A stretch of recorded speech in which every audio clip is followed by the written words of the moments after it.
Yes, it's another video featuring one of Rochdale's silliest ever cars. This time I'm going to try and rectify some of the paint issues that it has. I mean, there's no point in trying to make it any more daft. The only way I could really do that would be to fit a roof rack and then attach a full-size plastic hippopotamus on the top. Paint. I like paint. I don't like scratches. I don't like dents, but I prefer them to scratches. And I don't like stone chips. And this door is full of them if we look closely. So for today I'm going to ignore that because this ideally needs quite a bit of paint on it. Not that you can tell off this video shot now. At some point I'll stop getting invitations for Red Bull and the like and get some sort of thing that's useful, like paint. What a wonderful thing that would be to be sponsored by a local paint shop on Whitworth Road. But I don't think they know what I'm doing. And well, they may assume I don't know what I'm doing, so they won't want to be associated with me. Just around this side, I decided to paint this purple. But I've never been that pleased with the finish. You can see it doesn't have the same kind of gleam to it as the actual paint does. And neither does this bit, but it doesn't matter quite as much there. But there it does. So I'm going to whip this thing off and lacquer it a bit more. If I happen to have enough Wedgwood blue at my disposal, I would like to touch this back in and refit this bumper somewhat from one day when I was rather clumsy in the lockup. And there's another idea where this car does actually match itself in places. I'm going to do this. The front splitter was painted to match the boot spoiler. This has been painted to match the filler flap. That piece of plastic trim was put there to match that door. I have ideas on having this painted sienna gold to match that. Would that look cool or would it look daft? And although this wing is dented and getting a bit of rust through there, I'd like to paint this to match that. I have future ideas of painting this rubbing strip there sienna gold and that not streetwise patch there sonic blue. But it's simply an idea because maybe that's a step too far, and maybe I like the idea of one side not being quite as clever as the other.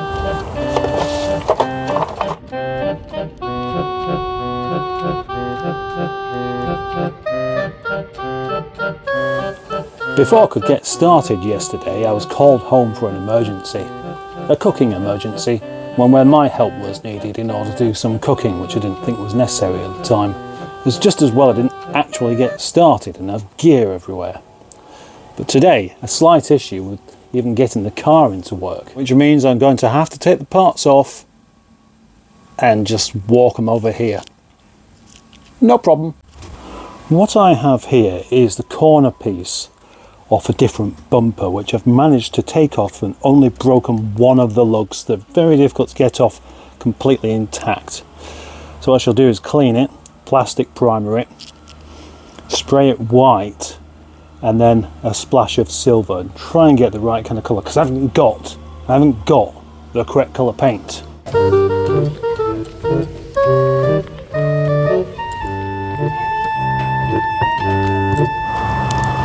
Certainly feels like a bit of a strange thing to do, to be removing this filler flap in a car park. And it also means I won't be able to do anything with that bumper today because they're not allowing anyone to drive on the new tarmac because of the heat. I'm going to have to work reasonably quick with these. I've just keyed into that, cleaned them up with panel wipe. Then it's a matter of having the spray gun ready to blast it with lacquer before any of the paint dries out.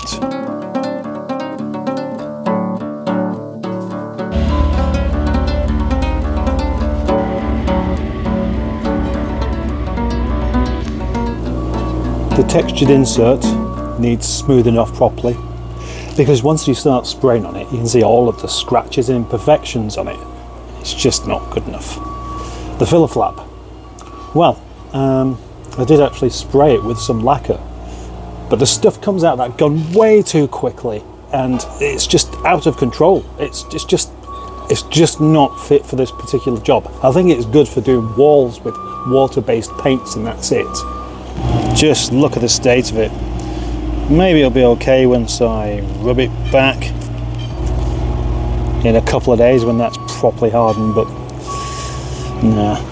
It's just as well I keep myself a supply of Rover 25 filler flaps in my freezer.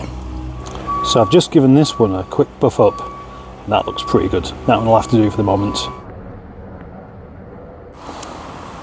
It's a bit like going back to the old days of PN when I had this black filler cap on there to start with. It was one of the first things I changed. It was that filler flap and that boot spoiler, in case you're interested, and in case you didn't know. Oh, another one. Notice we're back in the yard again because they've just finished, and all this time where I could have been working on this, I couldn't because the car wasn't, well, it was in a car park down there.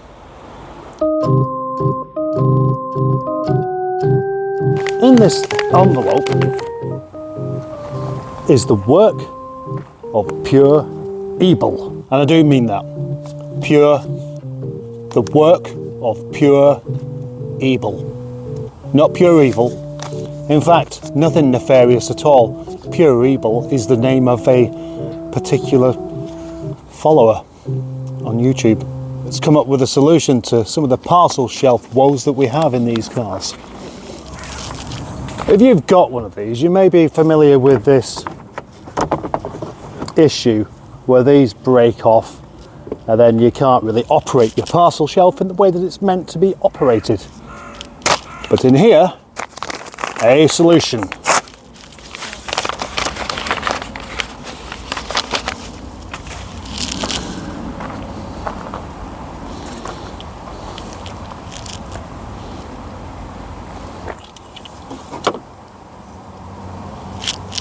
Let's try it out. Perfect! And I chose the colour orange.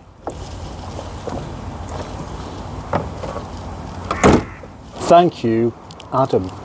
And I believe he's going to have these things available for sale, should you want some.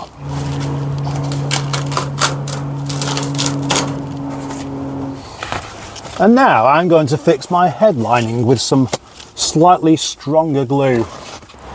So next time I shall endeavour to rectify that. But I won't be using that spray gun again because it's just not right. Maybe it's okay for spraying creosote on fences if that stuff exists any longer, but not for car paint. The weird thing is, when I was first asked if I was interested in this, I thought, yeah, I am. And there was a link to somebody spraying a car fender, as they would have called it, and he did a really good job with it. Maybe it just takes some getting used to. Maybe I've just got so used to using rattle cans that I'm incapable of doing anything else. Lovely smooth tarmac at last. Oh, it's not going to last for long going the other way. Go on, keep going then.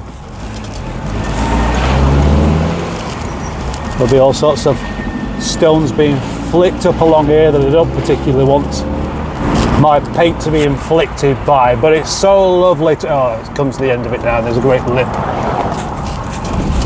Okay. Now some people might be wondering why I've posted a video where I've clearly failed on 2 accounts. It's simple, it's because that's what I do.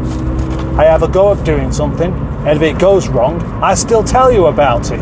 Rather than pretending I'm all fabulous at doing something and masking over my inability to think of the correct word. Many of you enjoy the journey of watching me try and fail and sometimes succeed. Many of you don't. If you don't bother to watch. Never mind tell me about how useless I am. I already know. But I don't care, I just love making videos. I just wish I'd started making videos about this car right from the start, rather than it being clearly a way into it where there was no going back. Because the first video of this car, it was already what you might call ruined, but you didn't see how shocking it looked to start with before I started ruining it. And if you're still here now, I'd like to just congratulate you for your patience and your loyalty, and say thank you for watching and for liking and for subscribing if you have done. And if you haven't, it's very, very, very easy to do. You just press that button. Although latest news tells me that subscribers mean nothing on YouTube any longer. That's not a discouragement.